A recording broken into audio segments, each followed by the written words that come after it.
News 46 is brought to you by Bees Embroidery and Garment Printing, specializing in custom and personalized decoration of gifts, garments, and more.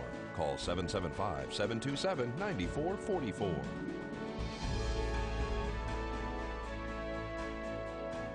News is also brought to you by J.K. Nelson Law. Call 727-9900 today for your free consultation. If you need a lawyer, you need Nelson.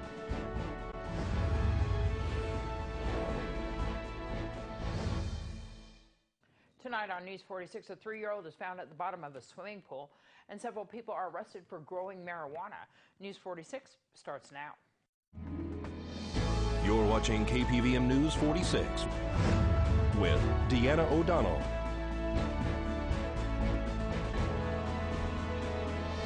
News 46, local coverage you can count on. Family and friends are praying for a 3-year-old's recovery. It's Wednesday, October 17th. I'm Deanna O'Donnell. A 3-year-old boy is in intensive care after being found at the bottom of a swimming pool. We speak to Fire Chief Scott Lewis. The initial report was for an unconscious person involving a pool. As we arrived on location, we found a 3-year-old that was pulled from a pool with CPR underway by family members. We initially contacted our crew, arrived on location, took over patient care. We evaluated for possible flight to a Las Vegas-based hospital, but the conditions didn't warrant that. So we took the emergency air crew with us, traveled to Desert View Hospital, where a number of process and procedures were taken with the patient, and then the patient was subsequently flown to a Las Vegas-based hospital. It's unknown exactly how long the submersion was. As we arrived on location, the patient had already been pulled from the pool.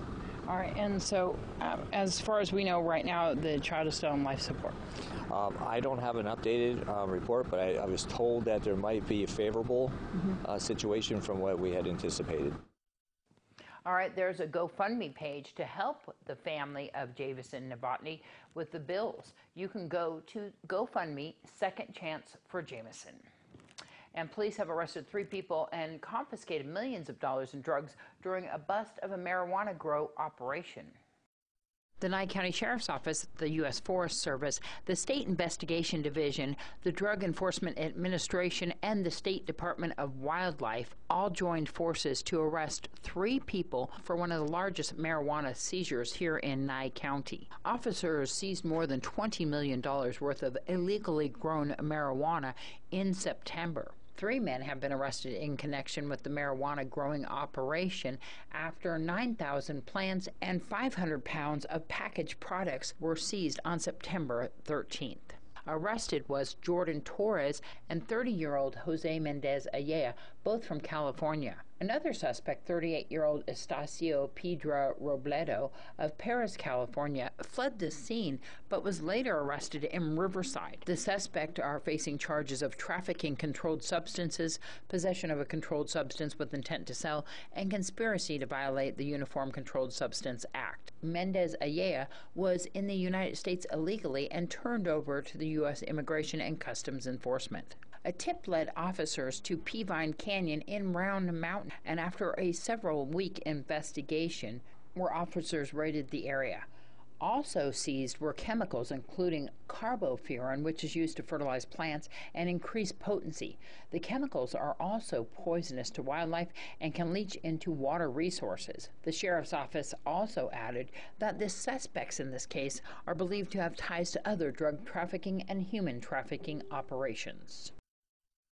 Pahrump Valley Fire and Rescue and Nye County Sheriff's deputies were dispatched to a brush fire close to a home at a mobile home park right off the highway today. Pahrump Valley Fire and Rescue and Nye County Sheriff's deputies were dispatched to what was first reported as a structure fire just off Highway 160 in Nevada West this morning. Upon arrival, they found a man who was attempting to put out a brush fire with a garden hose. The vegetation that was on fire was in close proximity to several trailers in a park. Pahrump Valley Fire and Rescue were able to extinguish the blaze completely. Upon further investigation, there was no extensions to any of the dwellings. Fire Chief Scott Lewis tells News 46 that the fire started as a result of improperly discarding a smoking device. Much more local news right after this break.